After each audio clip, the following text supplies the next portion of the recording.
Il y a quelque chose d'autre qui mérite, les applaudissements des citoyens le soir à 20 h pour soutenir le personnel de santé et bientôt sans doute les enseignants. Je trouve cela profondément hypocrite et contre-productif. Parce que les soignants et les enseignants n'ont pas besoin de cela. Ils savent bien que les citoyens leur sont reconnaissants. Les soignants et les enseignants ont plutôt besoin d'une revalorisation de leur travail, de salaires plus élevés et surtout d'un environnement protégé et sécurisé pour travailler au quotidien, ce qui n'est pas le cas encore, je pense, partout.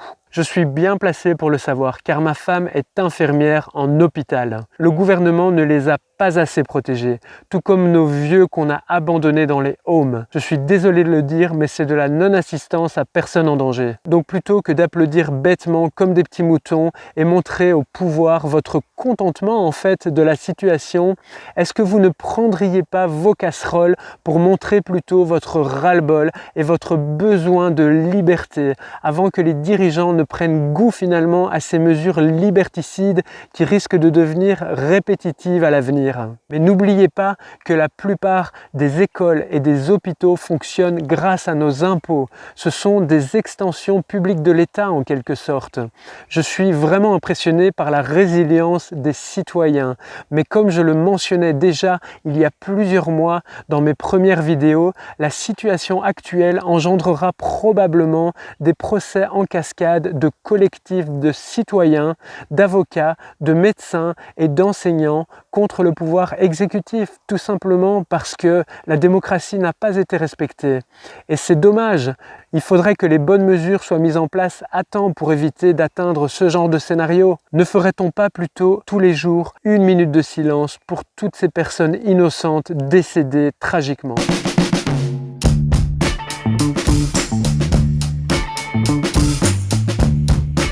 Il faut tirer les leçons de cette crise du Covid-19.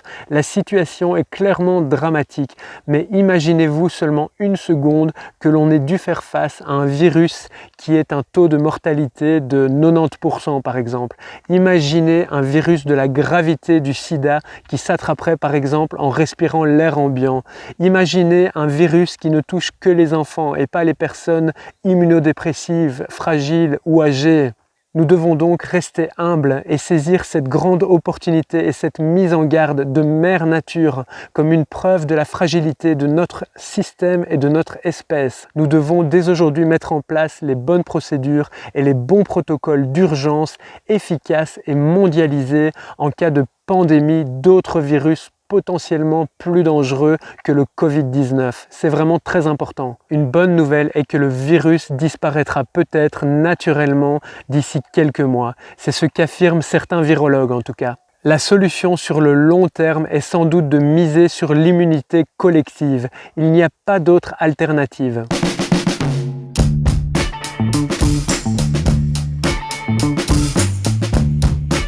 Beaucoup de gens se demandent aujourd'hui s'il faut se soumettre ou se révolter.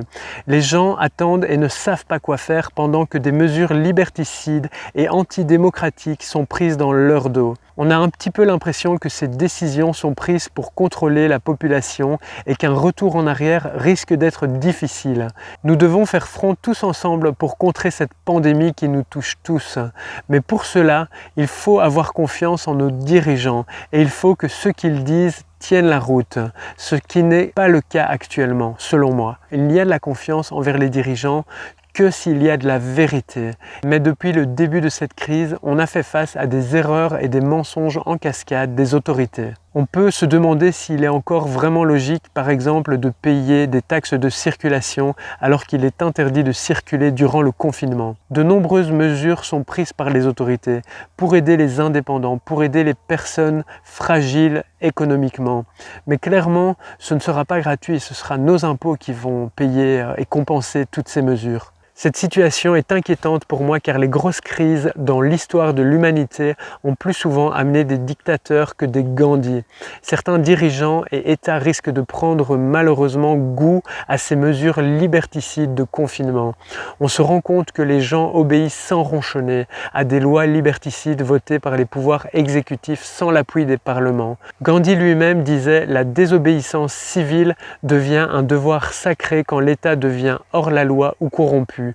Mais comme je le disais, il ne faut vraiment pas tomber dans l'excès ou dans le piège de la violence. Il faut répondre par l'intelligence et la résistance intellectuelle, pacifique et juridique.